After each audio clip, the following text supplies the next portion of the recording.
അസ്സലാമു അലൈക്കും വറഹ്മത്തുള്ളാഹി വബറകാതുഹു. ഏതൊരു മുഅ്മിനും സന്തോഷത്തോടുകൂടെ വളരെ ആവേശത്തോടുകൂടെ കാത്തിരിക്കുന്ന പരിശുദ്ധമായ റമദാൻ നമ്മിലേക്ക് എത്തുകയാണ്.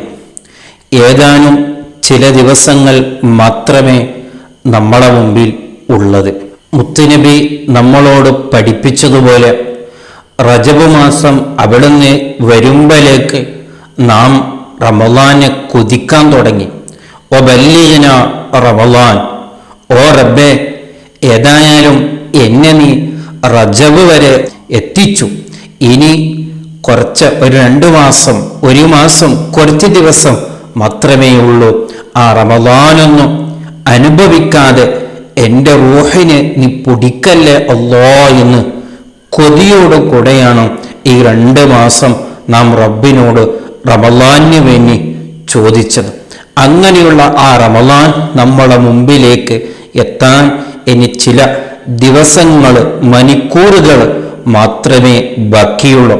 പക്ഷേ കുറച്ച് സമയം മാത്രമേ ഉള്ളൂ എന്നതാണെങ്കിലും അതിൻ്റെ മുമ്പായി അള്ളാഹു നമ്മുടെ റൂഹ് പിടിക്കുമോ എന്നറിയില്ല. ആരെയും അള്ളാഹു അങ്ങനെ ആക്കാതിരിക്കട്ടെ. ഈ പരിശുദ്ധ റമളാനിനെ നല്ല നിലക്ക് അനുഭവിക്കാനും ആസ്വദിക്കാനും ഇബാദത്തുകളെ കൊണ്ട് ധന്യമാക്കാനും അവൻ തൗഫീഖ് നൽകുമാറാവട്ടെ. ഈ റമളാൻ വരുന്നതിന് ഏതാനും ദിവസങ്ങൾ ഉള്ള ഈ സമയത്ത് വളരെ ആവേശത്തോടുകൂടെ നമ്മൾ അതിനു വേണ്ടി ഒരുങ്ങൾ നമ്മുടെ മേൽ ബാധ്യതയാണ്. കാരണം ഒരു ചില്ലര മാസമല്ല റബ്ബ് നമ്മളെ മുമ്പിലേക്ക് തരുന്നത്. ആ 1 മാസം ഫുള്ളായിട്ട് അതിൻ്റെ ഓരോരോ നിമിഷം അത്ഭുതകരമാണ്. ഓരോ നിമിഷത്തിലും നാം ചെയ്യുന്ന എല്ലാ ഇബാദത്തുകൾക്ക് അല്ലാഹു ഇരട്ടി പ്രതിഫലം നൽകുകയാണ്.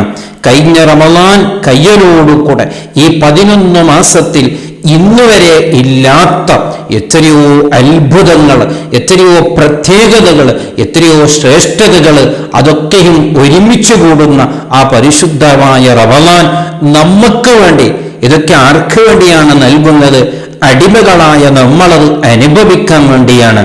അങ്ങനെയുള്ള ആ റമളാൻ വരുമ്പലേക്ക് നാം ഒരുങ്ങേണ്ടതില്ലേ? നാം തയ്യാറാകേണ്ടതില്ലേ?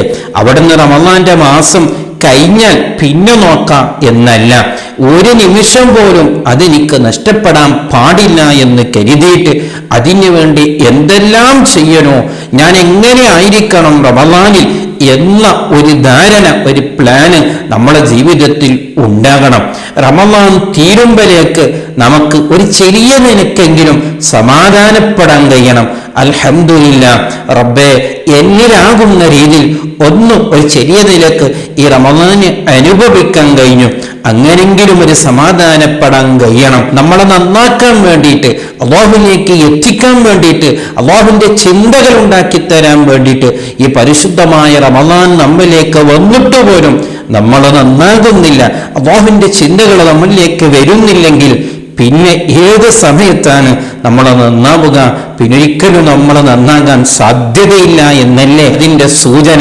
അതുകൊണ്ട് ഇന്ന് തന്നെ ഈ സമയത്ത് തന്നെ ഇനി ഏതാനും ചില സമയങ്ങൾ മാത്രമേ റമളാനിന്റെ നമ്മളെ മുമ്പിലേക്കുള്ളൂ എന്ന് കരുതി ഇപ്പോൾ തന്നെ ആ റമളാനിൽ ഞാൻ എങ്ങനെ ആകണമെന്നുള്ള ചിന്ത എല്ലാം അല്ലാഹു പൊരുത്തപ്പെടാത്ത എല്ലാ കാര്യങ്ങളിൽ നിന്നും, എല്ലാ ചിന്തകളിൽ നിന്നും വിട്ടുനിന്നും അല്ലാഹുവിലേക്ക് ഇബാദത്ത് ചെയ്യാൻ എന്നെക്കൊണ്ട് എന്തെല്ലാം തയ്യാറാകാൻ സാധിക്കുമോ അതിനു വേണ്ടി ഒരു ഒരുക്കം നാം ഒരുങ്ങേണ്ടതുണ്ട്. ഈ റമളാൻ മാസം എന്ന് പറയുമ്പോൾ മഹാന്മാര് പഠിപ്പിക്കുന്നത് കാണാം, ഒരു കടല് പോലെയാണ്, ഒരു സമുദ്രം പോലെയാണ്. വളരെ ചിന്തനീയമായ ഒരു ഉദാഹരണമാണ് മഹാന്മാര് നമ്മെ പഠിപ്പിക്കുന്നത്. സമുദ്രത്തിൽ എല്ലാ നിയമത്തുകളും അള്ളാഹു വെച്ചിട്ടുണ്ട്, എന്തെല്ലാം അത്ഭുതങ്ങൾ അള്ളാഹു വെച്ചിട്ടുണ്ട്. അതായത് സമുദ്രത്തിലാണല്ലോ വലിയ വലിയ വിലപിടിപ്പുള്ള മുത്തുരത്നങ്ങളൊക്കെ ഉള്ളത്. അതേപോലെ തന്നെ വിലപിടിപ്പുള്ള മത്സ്യങ്ങളും സമുദ്രത്തിലാണല്ലോ ഉള്ളത്. ഒന്ന് ശരിക്കൊന്ന് ചിന്തിച്ചു നോക്കുക.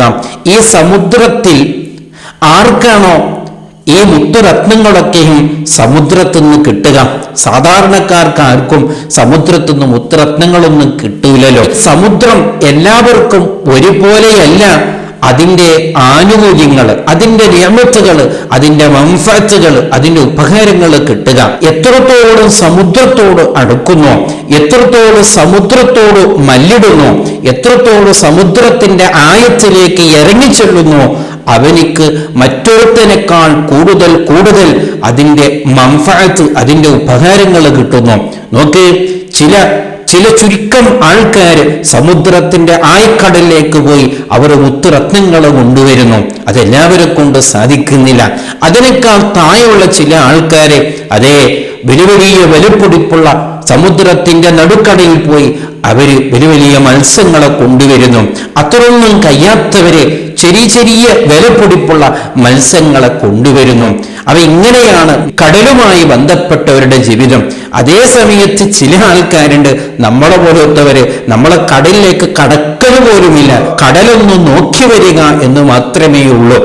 ഇതുപോലെയാണ് റമദാൻ മാസം എന്നുള്ളത്. നേരത്തെ സൂചിപ്പിച്ചതുപോലെ ആഴക്കടലിലേക്ക് ഇറങ്ങിയിട്ട് റമദാനിലേക്ക് ഇറങ്ങി ചെല്ലുന്നവനിക്ക് ഈ റമദാനിൽ നിന്ന് മുത്തുരത്നങ്ങളൊക്കെയും വാരിക്കൂട്ടാൻ സാധിക്കും. അതേപോലെ തന്നെ എത്രത്തോളാണോ റമദാനിലേക്ക് ഇറങ്ങി ചെല്ലുക, അത്രത്തോളം അവന് ഈ റമദാന് കൊണ്ട് അവനിക്ക് സമ്പാദിക്കാൻ കഴിയും. അതല്ലേ, ഒരു നിമിഷം പോലും ഇതിൽ വേസ്റ്റാവുകയില്ല, ഇതിൽ നഷ്ടപ്പെടാൻ സാധ്യതയില്ല. അങ്ങനെയുള്ളൊരു മാസമാണ് റബ്ബ് നമ്മളെ മുമ്പിൽ തന്നിട്ടുള്ളത്. അതേ സമയത്ത് നേരത്തെ സൂചിപ്പിച്ചതുപോലെ സമുദ്രമൊന്ന് കണ്ടുവന്നു എന്ന രീതിയിൽ റമദാനൊന്ന് ചെറിയ നിലക്കൊന്ന് നോക്കി, അത്തരക്കാർക്ക് സമുദ്രം കൊണ്ടൊരു ഉപകാരമില്ലല്ലോ. അതേപോലെ തന്നെ റമദാന് കൊണ്ടൊരു ഉപകാരം കിട്ടുകയില്ല. ആ രീതിയിൽ ആയിപ്പോകരുത്. ഒരു ചെറിയ നിലക്കെങ്കിലും സമുദ്രത്തിൽ ഇറങ്ങിയവന് കിട്ടുന്നതുപോലെ റമദാനിലേക്കൊന്ന് ചെറിയ നിലക്കെങ്കിലും നമ്മൾ ഇറങ്ങാൻ നോക്കണം. അവൻ തൗഫീക്ക് നൽകുമാറാവട്ടെ. ഈ റമദാൻ വരുമ്പോഴേക്ക് നമ്മുടെ എല്ലാ ഇബാദത്തുകൾ നാം ശരിപ്പെടുത്താൻ നോക്കണം. പ്രത്യേകിച്ച് എല്ലാ ഇബാദത്തിനേക്കാളും മുന്നിൽ നാം കരുതേണ്ടത് നമ്മുടെ 5 വഖത്ത് നിസ്കാരം. പലപ്പോഴും നമ്മുടെ നിസ്കാരങ്ങൾ ഏതെല്ലാം രീതിയിൽ ആയിപ്പോകുന്നുണ്ട്. പക്ഷേ ഈ റമദാനിൽ ഒന്ന് ചിട്ടപ്പെടുത്താൻ നോക്കണം. 5 വഖത്ത് ഫർള് നിസ്കാരം അത് ഒരു നിലക്കും കുറവാകാതെ ഖളാ ആകാതെ സാധിക്കുന്നുണ്ടെങ്കിൽ ഈ റമദാന് മുഴുവനായിട്ട് എല്ലാ 5 വഖത്ത് നിസ്കാരം ജമാഅത്തായി നിസ്കരിക്കുന്നു എന്ന് ആ വലിയൊരു തീരുമാനം നാം എടുക്കണം. അതേപോലെ തന്നെ മറ്റുള്ള ഇബാദത്തുകളൊക്കെയും മറ്റുള്ള സുന്നത്ത് നിസ്കാരങ്ങളൊക്കെയും റമദാനിൽ ദുഹാ നിസ്കാരം പതിവാക്കാൻ നോക്കണം, തഹജ്ജുദ് നിസ്കാരം പതിവാക്കാൻ നോക്കണം. അങ്ങനെ പ്രത്യേകിച്ച് റമദാനിലുള്ള തറാവീഹ് നിസ്കാരം അതൊക്കെയും പറയേണ്ടതില്ലല്ലോ. അതിൻ്റെ മഹത്വങ്ങളൊക്കെയും എത്രമാത്രം പറയേണ്ടതുണ്ട്. അപ്പോൾ ആ നിസ്കാരങ്ങൾ അങ്ങനെ മൊത്തത്തിൽ ഓരോ ഇബാദത്തുകളെ കുറിച്ച് ഏതൊക്കെയാണെന്ന് പറയേണ്ടതില്ലല്ലോ. അപ്പൊ ഏതെല്ലാം ഇബാദത്തുകളുണ്ടോ നാം ചെയ്യുന്ന ആ ഇബാദത്തുകളെല്ലാം ഒന്ന് ശരിപ്പെടുത്താൻ, അതിൻ്റെ തനതായ രീതിയിൽ ചെയ്തതിൻ്റെ പേരിൽ റബ്ബ് അതിന് കൂലി നൽകണം. ആർക്കാ വേണ്ടി എങ്ങനെയോ ഒരു രീതിയിൽ, ഒരു നേർച്ച വിടുന്ന രീതിയിൽ തറാവിഹയോ അല്ലെങ്കിൽ മറ്റുള്ള നിസ്കാരങ്ങളോ ആയിപ്പോകരുത്.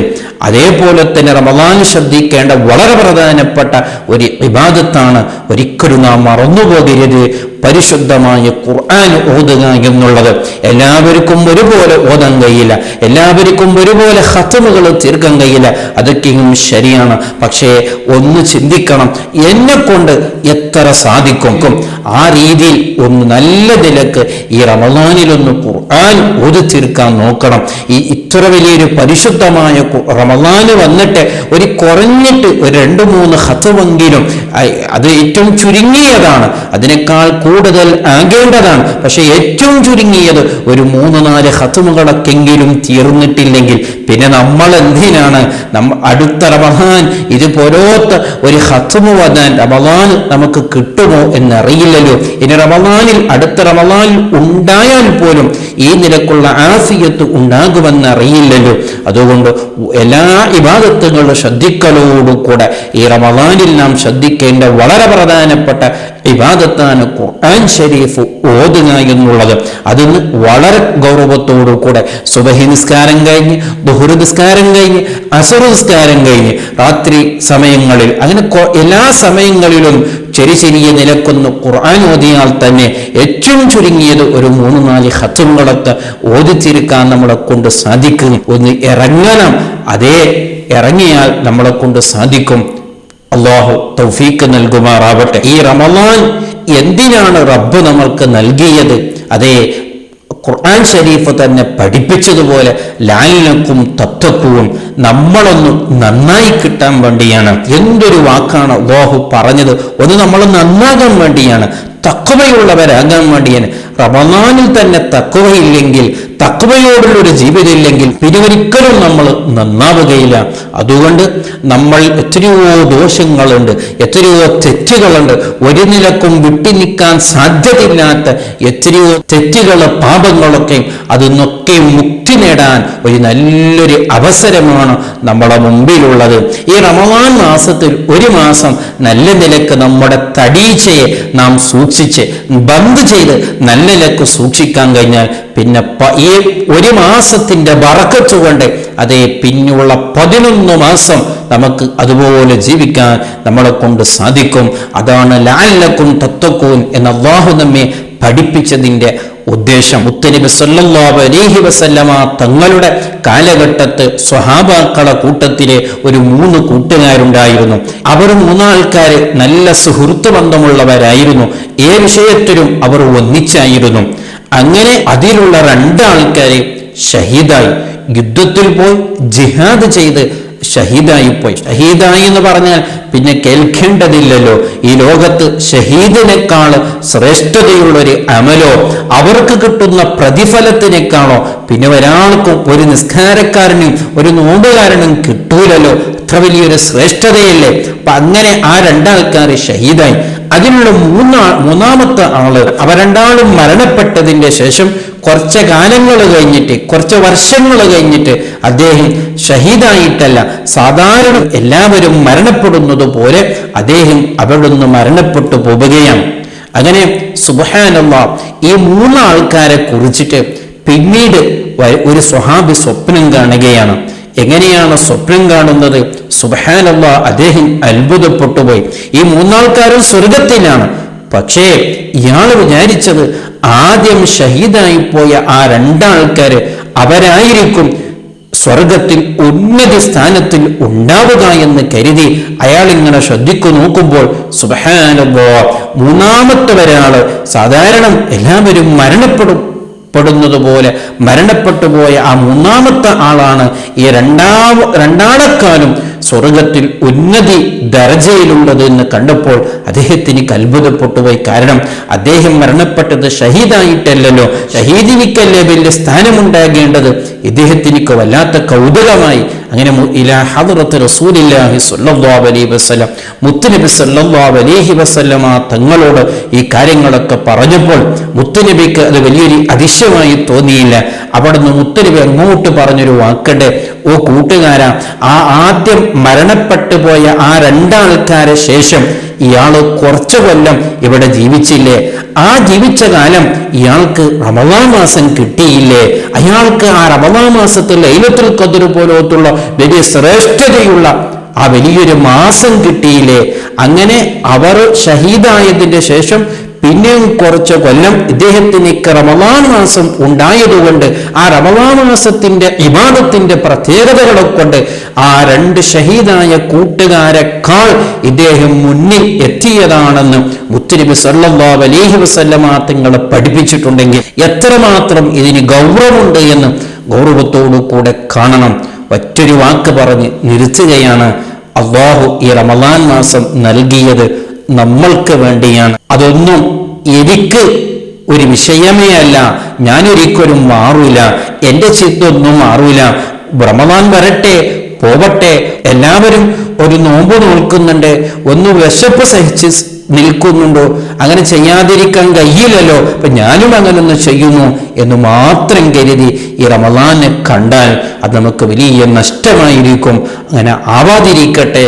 സ്വന്തം നഫ്സിനോടും നിങ്ങളോടും വസിയത്ത് ചെയ്തുകൊണ്ട് നിർത്തുന്നു. ഈ റമദാൻ മാസത്തിൽ നല്ല നിലക്ക് അനുഭവിക്കാൻ അവന്റെ മഹാന്മാരുടെ ബറക്കത്ത് കൊണ്ട് അവൻ തൗഫീക്ക് നൽകുമാറാവട്ടെ. അസ്സലാമു അലൈക്കും വറഹ്മത്തുള്ളാഹി വബറകാതുഹു.